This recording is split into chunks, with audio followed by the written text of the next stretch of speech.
आ गया हूँ एक और वीडियो के साथ जो कि होने वाला है एक बहुत ही इंपॉर्टेंट डिज़ाइन पैटर्न के बारे में जिसका नाम है ऑब्जर्वर डिज़ाइन पैटर्न। और मैं आपको एक बात सच्ची सच्ची बता दूं, मैंने जितने भी इंटरव्यू दिए हैं और जहाँ जहाँ लो लेवल डिज़ाइन पूछा गया है 70% ऑफ द इंटरव्यूज़ में क्वेश्चन इस ऑब्जर्वर डिज़ाइन पैटर्न पे ही आता है। बहुत ही सिंपल डिज़ाइन पैटर्न है गाइस। मैं जल्दी से आपको एक्सेलेटर में क्विकली समझा देता हूँ कि ये होता क्या है। आपको थोड़ी थोड़ी मैं जो एग्जांपल यूज़ करूँगा ना, अगेन मैं नोटिफिकेशन का एग्जांपल लूँगा क्योंकि जैसा कि मैंने पिछले वीडियो में भी बताया है कि मोस्ट ऑफ द वीडियोज़ में मैंने नोटिफिकेशन का एग्जांपल इसलिए लिया है ताकि आपको समझने में बड़ी आसानी और आपको मल्टीपल एग्जांपल्स ना याद करने पड़े। ऑल्सो जब एक ही मैं एग्जांपल लूँगा ना तो आपके दिमाग में एक क्वेश्चन जरूर आएगा कि यार सेम एग्जांपल तो इसने पिछले वीडियो में भी लिया था, वहाँ तो वो बोल रहा था कि ये डिज़ाइन पैटर्न यूज़ करना है, यहाँ ये बोल रहा है ये डिज़ाइन पैटर्न यूज़ करना है, तो पता कैसे चलेगा। इसलिए मैं माइन्यूट डिटेल्स चाहता हूँ कि आपको बताऊँ कि क्यों एक ही एग्जांपल के थ्रू हम बहुत सारे डिज़ाइन पैटर्न यूज़ कर रहे हैं।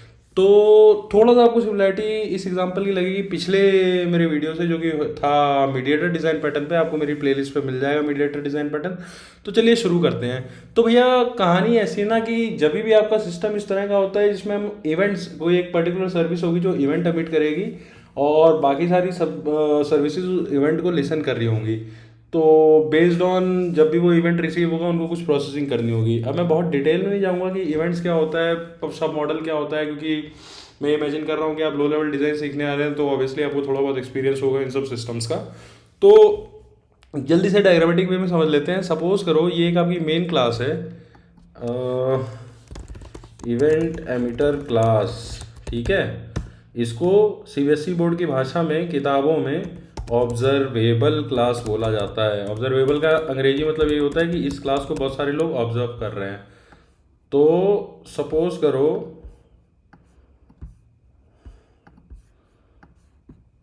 मेरे केस में मैं एक इन्वेंट्री मैनेजमेंट सिस्टम टाइप का बना रहा हूँ या फिर order placement system e commerce का बना रहा हूँ।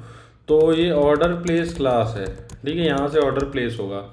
अब जब भी ऑर्डर प्लेस होगा तो बहुत सारी दूसरी क्लासेस भी होंगी जो क्लासेस कुछ प्रोसेसिंग करेंगी बेस्ड ऑन दिस ऑर्डर, ठीक है।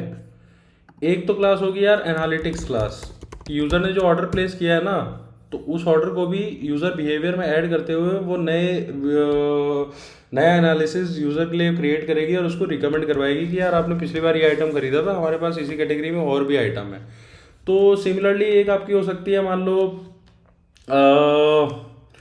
कोई और क्लास भी हो सकती है जैसे कि पेमेंट क्लास की नोटिफिकेशन, ठीक है।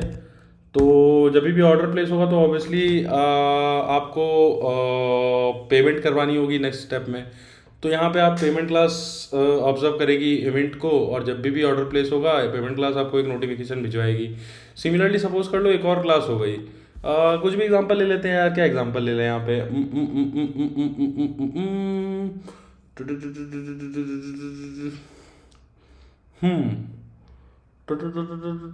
हाँ, तो ठीक है यार, कुछ भी एग्जांपल ले लेते हैं। सपोज करो कि मैंने ले लिया एग्जांपल की एक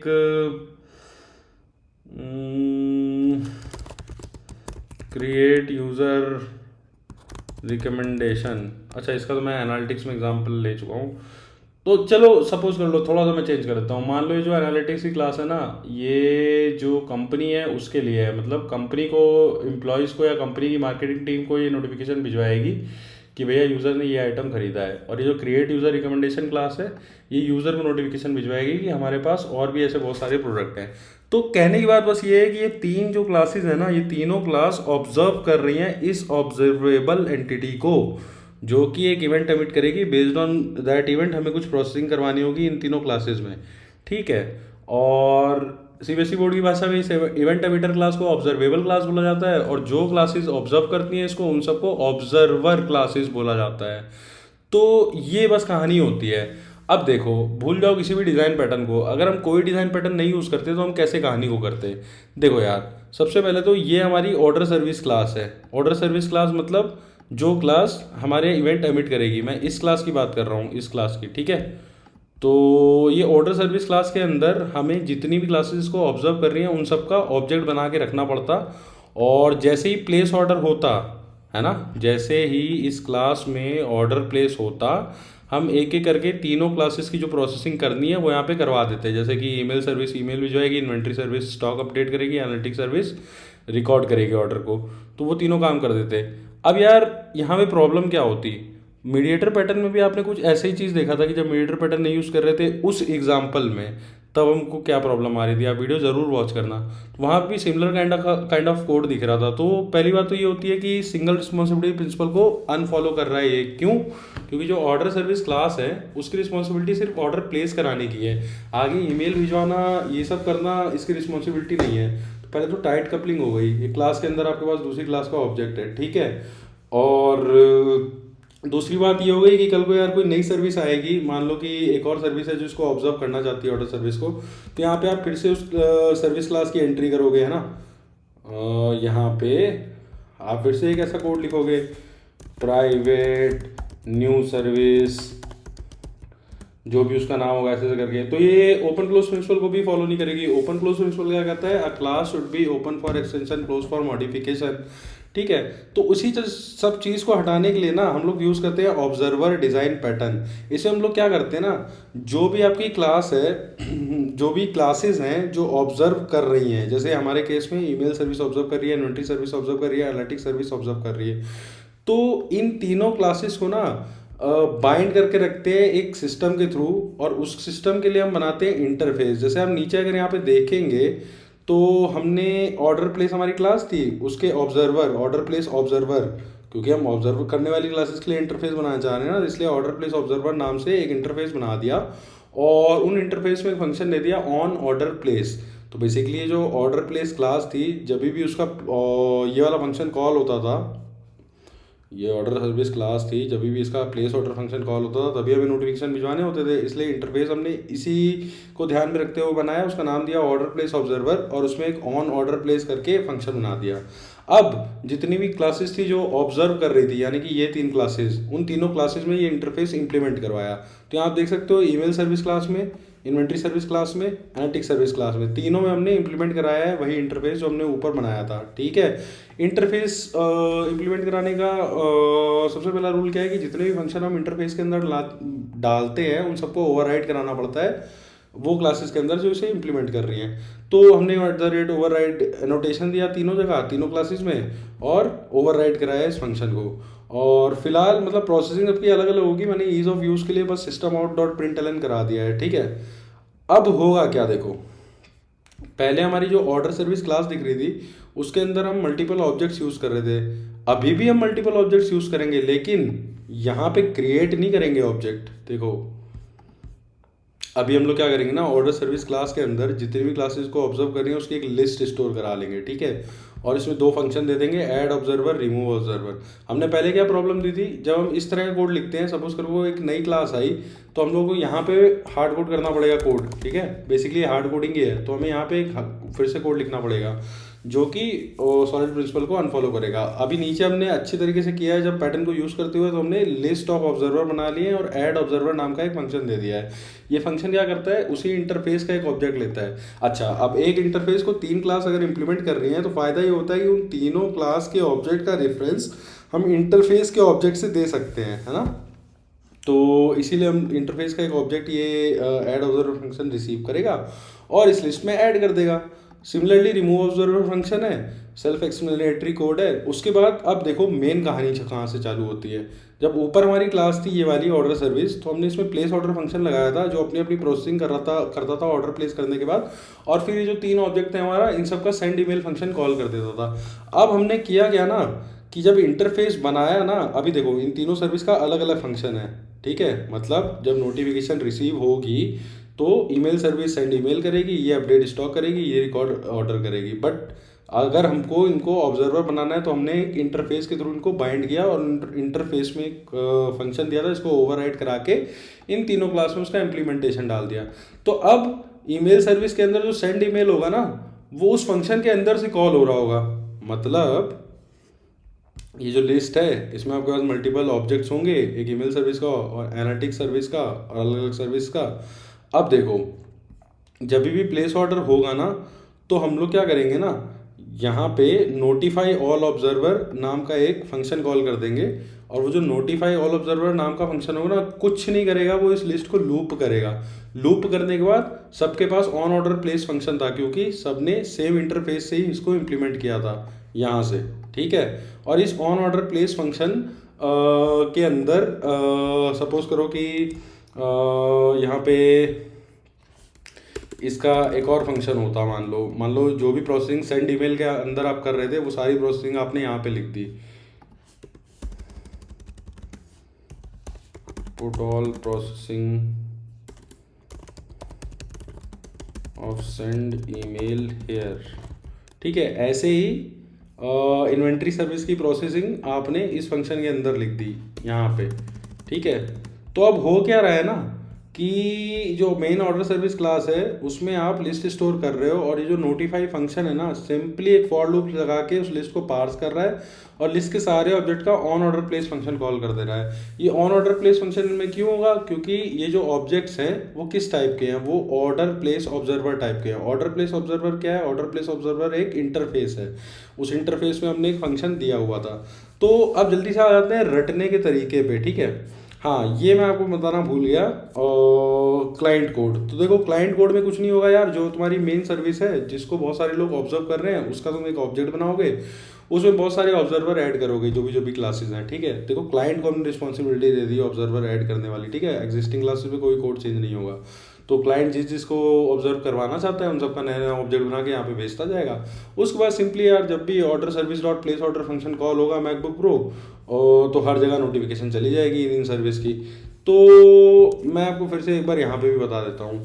तो होता क्या है ना यार, इस क्लास का, पेमेंट क्लास का और क्रिएट यूज़र रिकमेंडेशन क्लास का ऑब्जेक्ट बना के आप यहाँ स्टोर करोगे, और इस क्लास का जो फंक्शन कॉल करना है आपको जब भी कोई इवेंट एमिट होता है, ऑब्जर्वेबल क्लास से जब भी कोई इवेंट एमिट होता है तो आपको इस क्लास में कुछ करवाना है, इस क्लास में भी कुछ करवाना है, इस क्लास में भी कुछ करवाना है। सपोज करिए कि यहाँ पे आपको ईमेल भिजवाना है, उसका कुछ लॉजिक यहाँ पे लिखा हुआ है। यहाँ पे आपको अपडेट स्टॉक करना है, और यहाँ पे आपको कुछ और करना है। यहाँ पे आपको सपोज कर लो कि सेंड एसएमएस कराना है। तो जब भी ये क्लास को इवेंट एमिट करेगी ये वाली क्लास ईमेल भिजवाएगी, ये वाली अपडेट स्टॉक करेगी, ये सेंड एसएमएस करेगी। तो बिना डिज़ाइन पैटर्न के हम लोग क्या करते, इसका ऑब्जेक्ट, इसका ऑब्जेक्ट, इसका ऑब्जेक्ट, तीनों का ऑब्जेक्ट यहाँ उठा के रख लेते, और फिर जब भी एमिट करता है इवेंट तो उसी कोड के अंदर से इस क्लास के ऑब्जेक्ट का नाम dot send email dot update stack dot send SMS करते। उसकी जगह हम क्या करेंगे, सिंपली यहाँ पे एक लिस्ट स्टोर करा देंगे। मतलब इन तीनों क्लास में देखो अभी तो नाम अलग अलग है, ठीक है, बट हमें इन तीनों क्लास को बाइंड करना है एक इंटरफेस के थ्रू। तो हम लोग क्या करते, एक इंटरफेस बनाते और उस इंटरफेस में एक फंक्शन देते। तो उस फंक्शन का नाम कैसे डिसाइड करोगे? अब देखो मतलब ऐसा कि लिखा नहीं है किताब में, बट ईज ऑफ यूज़ के लिए मैं बता रहा हूँ कि जो भी आपकी ऑब्जर्वेबल क्लास है ना उसमें आपको पता ही है कि एक फंक्शन होगा जिसमें कुछ प्रोसेसिंग होगी, वहाँ से इवेंट एमिट होगा जिससे आपको हर जगह जितने भी ऑब्जर्वर हैं उनको नोटिफाई करना होगा। तो उस फंक्शन का जो भी नाम है, जैसे हमारी ऑर्डर प्लेस क्लास में ऑर्डर प्लेस नाम का एक फंक्शन था, तो बस उसके पीछे ऑन लगा दो, ऑन ऑर्डर प्लेस, और एक इंटरफेस बनाओ जिसमें एक फंक्शन दे दो ऑन ऑर्डर प्लेस, और उसी इंटरफेस को इम्प्लीमेंट करवा दो इन तीनों क्लासेस में, मतलब ऑब्जर्वर क्लासेस में। और ये जो ऑब्जर्वर क्लासेस का अलग अलग लॉजिक था, मतलब नोटिफाई होने पे इन क्लासेस को भी तो कुछ कुछ करना था ना, वो लॉजिक उस फंक्शन के ओवर रिटन वर्जन में डाल दो। ठीक है, बस इतनी सी चीज़ आपको करनी है। तो वही हम लोग कर भी रहे हैं। तो रटने के तरीके पे ऐसे मानो,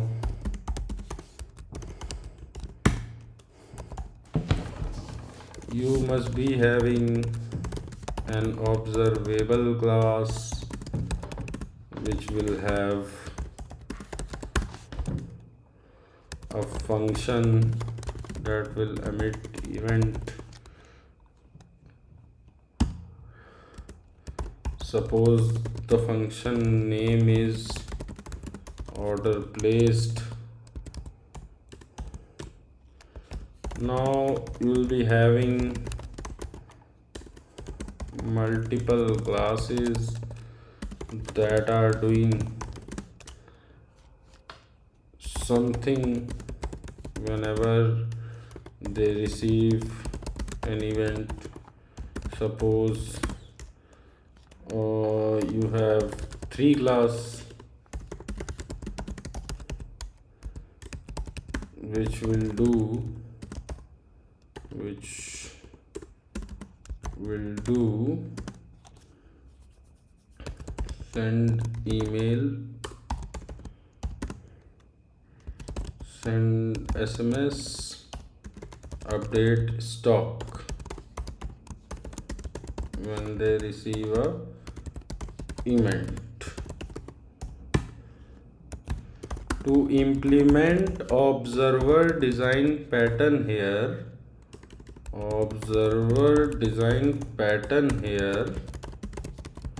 simply create an interface and give a function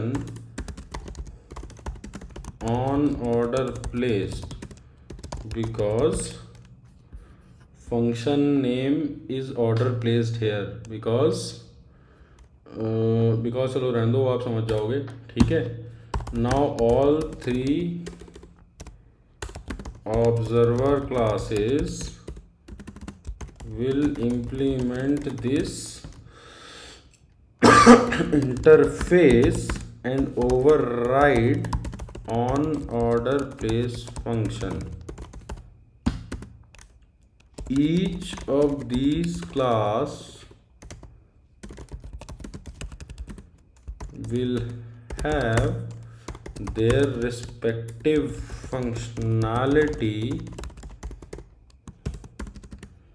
that is send email, send SMS, update stock,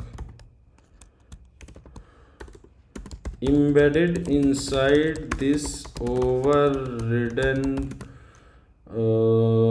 version of on order place function. चौथा, now simply store the objects of these observer classes as a list inside observable classes, ठीक है। and create a function notify all,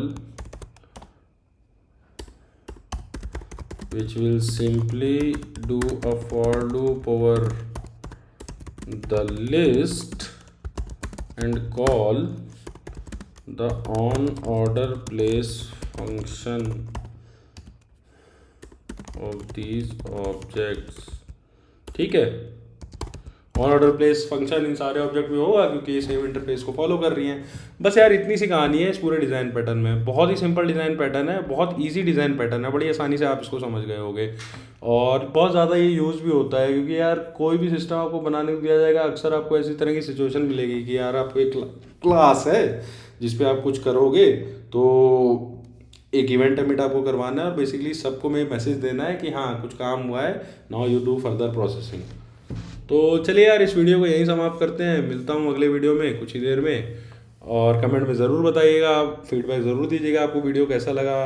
कोई अगर आपका particular recommendation हो किसी particular design pattern पे, बहुत जल्दी मैं अपनी एक फिर से सीरीज़ लॉन्च करने वाला हूँ जिसमें मैं बहुत सारे एग्जांपल्स दूंगा आपको, तो ताकि आपको और अच्छे से क्लियर हो जाए और आपकी प्रैक्टिस भी हो जाए। गाइस ये जो कोड मैं यहाँ पे ना आपको रिपोजिटरी का लिंक जानबूझ के नहीं देता हूँ क्योंकि मैं चाहता हूँ कि ये जो कोड आप देखते हो ना इसको बार बार देखो, बल्कि हाथ से लिखो, ठीक है। लो लेवल डिज़ाइन इंटरव्यू में ये एक्सपेक्ट नहीं किया जाता है कि आप पूरा कोड चला के देखो, डीएसए की तरह उसमें वो नहीं होता कि पूरा कोड चला के दिखाओ, बट स्टिल आप हाथ से लिखो क्योंकि यार लो लेवल डिज़ाइन में ना इंटरव्यूअर चुपचाप बैठा रहेगा, आपको बताएगा नहीं कि ये गलती हो गई वो गलती हो गई, आखिरी में सीधा बोलेगा या एवरीथिंग लुक्स गुड, बाद में आपको रिजेक्शन मेल आ जाएगा। तो अच्छा कुछ और भी चीज़ें हैं यार, एरर हैंडलिंग वगैरह, तो जब मैं आपको एग्जांपल्स दूंगा ना उसमें वो बहुत अच्छे से क्लीन कोड और एकदम बढ़िया से एग्जांपल दूंगा। यहाँ मैं आपको सिर्फ थ्योरी समझा रहा हूँ इसलिए मैंने ये कोड आपको बहुत नॉर्मल तरीके से दिखाया हुआ है। एग्जांपल्स में बहुत अच्छे से आपको बताऊंगा कि एरर हैंडलिंग भी कैसे करते हैं, क्योंकि मैं कई बार यार जेपी मॉर्गन वगैरह से रिजेक्ट हुआ था क्योंकि मैंने एरर हैंडलिंग नहीं की थी, थ्रो न्यू एक्सेप्शन फलाना ढिमकाना। तो अब करना तो पड़ेगा यार, क्या करें, अब प्रोसेस है। तो चलिए ये वीडियो यहीं तक था, अलविदा दोस्तों।